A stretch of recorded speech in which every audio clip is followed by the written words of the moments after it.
Do you find yourself becoming discouraged when you think about some of the situations that exist in our country today? It seems that, oftentimes at least, it seems that immorality and ungodliness are ruling the day. When it comes to the subject of the sanctity of life, it seems that we're falling farther and farther behind. And so, do we become lost in despair? And I want you to know today that there's no reason for us to become overly discouraged. There's much for us to fight about in a kind, loving, Christ-like way. But I also want you to understand that there's reason for great hope. The psalmist would say, I will praise you, for I am fearfully and wonderfully made.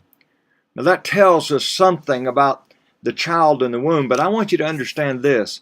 It tells us something about the God who's responsible for the child in the womb. And that God is a God who's alive and active and intervening in the affairs of men.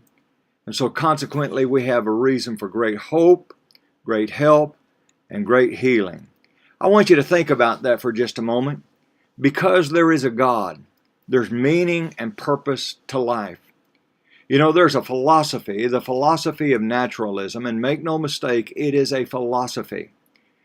And it says that there is no God. Everything just happened naturally. Now, some people want to masquerade this worldview as science, and they call it the general theory of evolution or macroevolution.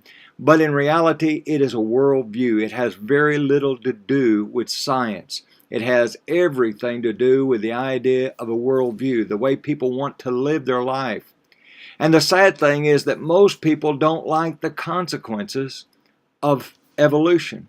The idea that you were created with no purpose, you were created with no one had you in mind, you're just an accident that was kind of belched up on the beach one day. And if that's true, there is no hope. But here's the reality. There is a God. And since there is a God, we need to realize we need to look to Him for everything. Jeremiah chapter 10, verse number 23, a great passage of Scripture. The prophet says, O Lord, I know the way of man is not in himself. It is not a man who walks to direct his own steps. Now, we may live in rebellion as if to say, oh, no, I know what's best and I can direct my steps. But the reality is there is a God in heaven. That gives us hope, but it also gives us an obligation to submit to Him and surrender to Him in all that we do. Thank you for being with us for this, Your Daily 180.